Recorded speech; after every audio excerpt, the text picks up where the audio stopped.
நமக்கு பிடிச்சவங்களுக்காக கிஃப்ட் வாங்கி தரது ஒரு சந்தோஷம். அந்த கிஃப்ட்டை நம்மளே செஞ்சு தரது அதை விட அதிகமான சந்தோஷம்.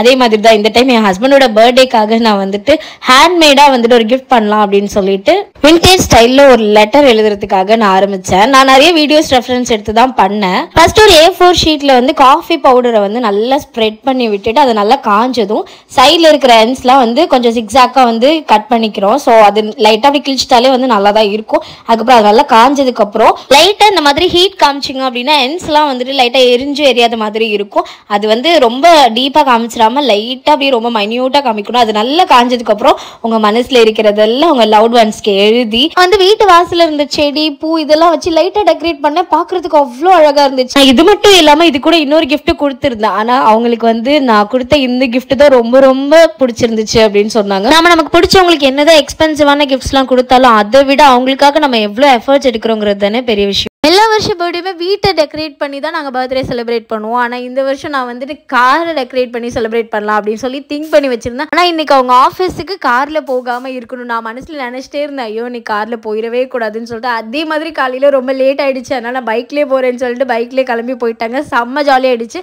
அப்புறம் ஈவினிங்க்கு மேலே நான் வந்து காரை ஃபுல்லாக டெக்கரேட் பண்ண ஆரம்பிச்சிட்டு எங்கள் வரத்துக்கு முன்னாடியே டெக்கரேட் பண்ணணும் அப்படின்னு சொல்லி நிறைய ரொம்ப பிளான்டாக தான் ஒர்க் பண்ணுவேன். ஆனால் இந்த டைம் வந்துட்டு பிளானிங்கே இல்லை. அப்புறம் லாஸ்ட் மினிட்ல வந்து கிஃப்டெல்லாம் பேக் பண்ணி வச்சிட்டு இருந்தேன். கேக் லிசானியாட்ட சொல்லியிருந்தேன், ஸோ அவ வாங்கிட்டு வரேன்னு சொல்லிட்டு அதனால கேக்காக இப்போ வெயிட் பண்ணி. இன்னைக்கு எங்க ஆளுக்கு பர்த்டே. எப்போ போல நைட்டு 12 மணிக்கு இன்னைக்கு செலிப்ரேஷன் ஸ்டார்ட் பண்ணிட்டு இவங்க கெஸ் பண்ணியிருப்பாங்க அப்படின்னு எனக்கு தெரியும். ஏதாவது ஒரு செலிப்ரேட் பண்ணுவோம். ஆனால் எப்படி பண்ண போறோங்கிறத அவங்க கெஸ் பண்ணியிருக்க வாய்ப்பே இல்லை.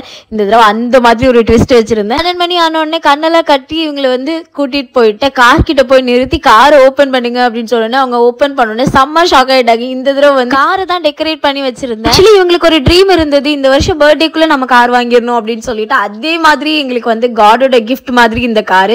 ஸோ நாங்கள் வந்து காட்க்கு கிரேட்ஃபுல்லா இருக்கிற விதமா இன்னைக்கு வந்து கார்லேயே போய் டெக்கரேட்லாம் பண்ணி பர்த்டே செலிப்ரேட் பண்ணோம். ரொம்ப ரொம்ப ரொம்ப சந்தோஷமா இருந்துச்சு எங்களுக்கு. வீட்டுக்கு வந்தோடனே எங்க ஆளுக்கு ஏதாவது கிஃப்ட் கொடுக்கணும் இல்லையா, அதனால ஹேண்ட்மேடா நான் வந்து விண்டேஜ் ஸ்டைல்ல வந்துட்டு ஒரு லெட்டர் என் ஹார்ட்ல இருந்து எழுதி கொடுத்தேன்னா அதை பார்த்தோன்னே அவங்க ரொம்ப ஹாப்பியாகி ஹாப்பி டியர்ஸ்லாம் வந்துருச்சு எங்க ஆளுக்கு. இவங்க என் ஹஸ்பண்ட் அப்படிங்கிறதுக்காக இல்ல, நான் என் லைஃப்ல பார்த்த ஒரு பியூரஸ்ட் சோல் இவங்க.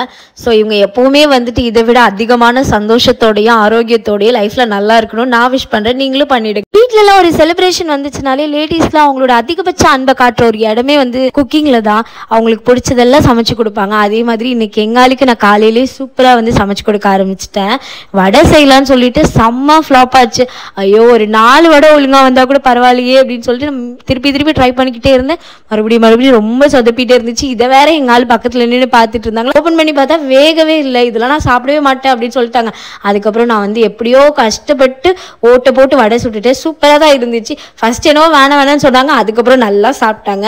இதே சந்தோஷத்தோட சாமி கிட்ட போய் ஒரு அட்டெண்டன்ஸை போட்டு வரலாம்னு சொல்லிட்டு காலையிலே கோயிலுக்குலாம் கிளம்பியாச்சு. சாமிக்கு மாலையெல்லாம் வாங்கிட்டு அப்படியே எனக்கும் பூ வாங்கி கொடுத்தாங்க. நல்ல பூவெல்லாம் வச்சுட்டு மங்களகரமா கோயில்ல நடக்க ஆரம்பிச்சு. அவ்வளோ கும்பலா இருந்துச்சு. சரி பர்த்டே பாய் ஒரு கிளிப்பிங்ஸ் எடுக்கலாம் அப்படின்னு சொல்லி வீடியோ ஆன் பண்ணோம். உடனே ஒரே ஆக்டிங்கை போட ஆரம்பிச்சுட்டாங்க. சாமியை பக்தியா கும்பிடுற மாதிரி. சரி இன்னைக்கு உங்கடே நீங்க என்னவோ பண்ணிக்கோங்க, நான் அவங்கள விட்டாச்சு. ஒரு வழியா இவங்க அட்ராசிட்டிஸ் எல்லாம் தாங்கிட்டு கோயிலுக்கு வந்துட்டோம். கோவில்ல தான் எப்பவுமே நெய் விளக்கெல்லாம் வாங்குவோம். இந்த டைம் வந்து அத்தை வீட்லயே நெய்யெல்லாம் செஞ்சு எடுத்துட்டு வந்துட்டாங்க. ஏன்னா அவங்க கொடுக்குற நெய் வந்து பியூரா இல்ல, கடவுளுக்கு நல்ல சுத்தமான நெய்ல தான் வந்து விளக்கு போடணும் அப்படின்னு சொல்லிட்டு அவங்க வந்து வீட்டுல இருந்து அத்தை செஞ்சு எடுத்துட்டு வந்துட்டாங்க. கோவிலுக்குள்ள போனா அவ்வளோ கும்பல். ஸ்பெஷல் டிக்கெட் எடுத்துட்டு போற இடத்துலயே வந்து அவ்வளோ கும்பலா இருந்துச்சு. ஒரு வழியா ரொம்ப நேரம் காத்திருப்புக்கு அப்புறம் சாமியை பார்த்தாச்சு. அத்தை எப்பவுமே கோயிலுக்கு வரப்போ பிரேக்ஃபாஸ்ட் சாப்பிடாம தான் வருவாங்க. அதனால வந்து அவங்களுக்காக ஜூஸ் செஞ்சு எடுத்துட்டு வந்திருந்தோம். அவங்களுக்கு குடிச்சிட்டு எங்களுக்கும் கொடுத்தாங்களா. மார்னிங் பிரேக்ஃபாஸ்ட் பேக் பண்ணி எடுத்துட்டு வந்துட்டு அப்படியே கார்ல போகும்போதே சாப்பிட்டுட்டே போனோம். கிட்டத்தட்ட தியேட்டர் போய் ரொம்ப நாள் ஆயிடுச்சு. அதனால இந்த டைம் போலாமா அப்படின்னு சொல்லிட்டு இன்னைக்கு நாங்க தியேட்டர் போறதுக்காக பிளான் பண்ணிருந்தோம். புலி மூவி தானே இப்ப போயிட்டு இருக்கு, சரி அதுக்கே போலாம் அப்படின்னு சொல்லிட்டு. ஆல்ரெடி நாங்க எக்ஸ்பெக்ட் பண்ண டைமை விட கோவில்ல இருந்து வரப்போ ரொம்ப லேட்டா தான் வந்திருந்தோம். ஸோ மூவியே வந்து ஒரு 20 மினிட்ஸ் லேட்டா தான் நாங்க டிக்கெட் எடுக்கவே போயிருந்தோம். சரி பரவாயில்ல பிளான் பண்ணிட்டோம் போயிடலாம் அப்படின்னு சொல்லிட்டு நாங்க போயிட்டோம். நிறைய பேர் நெகட்டிவ் ரிவ்யூஸ்லாம் கொடுத்துருந்தாங்களா, அதனால ரொம்ப யோசிச்சே தான் போனோம். சரி பிடிக்கலன்னா என்ன பண்றது அப்படின்னு சொல்லிட்டு. பட் அவங்களாம் சொன்ன அளவுக்குலாம் இல்லை, கொஞ்சம் நல்லா தான் இருந்துச்சு. கொஞ்சம் வயலன்ஸ் அதிகமாக தான் இருக்கு. மூவியா பார்த்தா அது நல்லா தான் இருக்கு. அதுக்கப்புறம் இந்த மோனிகா சாங்குக்கெல்லாம் பயங்கரமா வைப் பண்ணிட்டு இருந்தாங்க தியேட்டர்ல எல்லாருமே. ஒரு வழியா மூவியெல்லாம் முடிச்சுட்டு ரொம்ப பசிக்குதுன்னு அம்மன் மெஸ்ஸுக்கு வந்தா இங்கேயும் எங்களை வெயிட் பண்ண வச்சுட்டாங்க. அவ்வளோ கும்பலா இருந்துச்சு. சரின்னு வெயிட்டிங்ல கொஞ்ச நேரம் இருந்துட்டு உள்ள போய் சாப்பிட்றதுக்காக போயிட்டோம். நான் வந்து இன்னைக்கு நல்லம்பட்டி சிக்கன் ரைஸ் வாங்கி சாப்பிட்டேன். சாப்பிட்டேன். நான் நலம்பட்டி சிக்கன்லாம் சாப்பிட்டதே இல்லை. சரி ஃபர்ஸ்ட் டைம் ட்ரை பண்ணி பார்க்கலாம் அப்படின்னு சொல்லிட்டு வாங்கி சாப்பிட்டு பார்த்தேன். எனக்கு ரொம்ப பிடிச்சிருந்துச்சு, நல்லா இருந்துச்சு. ஒரு மாதிரி மைல்டாக ஸ்பைஸியாக சவுத் இந்தியன் ஸ்டைலில் ஒரு ஃப்ரைட் ரைஸ் இருந்தால் எப்படி இருக்கும் அந்த மாதிரி இருந்துச்சு. இவங்க வந்துட்டு எப்போவுமே பரோட்டா தானே, இந்த டைம் வந்து கொத்து பரோட்டா வாங்கிக்கிட்டாங்க. அப்புறம் ஜப்பான் சிக்கன் ஃபர்ஸ்ட் டைமாக வாங்கி ட்ரை பண்ணி பார்த்தோம். நல்லா இருந்துச்சு, எல்லாமே நல்லா இருந்துச்சு. நல்லா சாப்பிட்டு முடிச்சுட்டு இன்னைக்கு விட்டால் இவங்க பிஸி ஆகிடுவாங்க. சண்டே ஒரே ஒரு நாள் தான் ஃப்ரீயாக இருப்பாங்க. அன்னைக்கு நான் இவங்களை கூப்பிட்டேன் அப்படின்னா வந்துட்டு நான் ரொம்ப டயர்டாக இருக்கேன்னு சொல்லிடுவாங்க. வீட்டுக்கு வந்து கிராசரி ஐட்டம்ஸ் எதுவுமே இல்லை, அதனால கொஞ்சம் டிமார்ட்ல போயிட்டு கிராசரி ஐட்டம்ஸ்லாம் வாங்கிட்டு அப்படியே நமக்கு பிடிச்ச பாட்டெல்லாம் கேட்டு நல்லா வைப் பண்ணிக்கிட்டே வீட்டுக்கு வந்தோம். இந்த வருஷம் உங்க பர்த்டே இப்படிதான் போச்சு. உங்களுக்குலாம் உங்க பர்த்டே எப்படி போகும்னு கமெண்ட் பண்ணுங்க.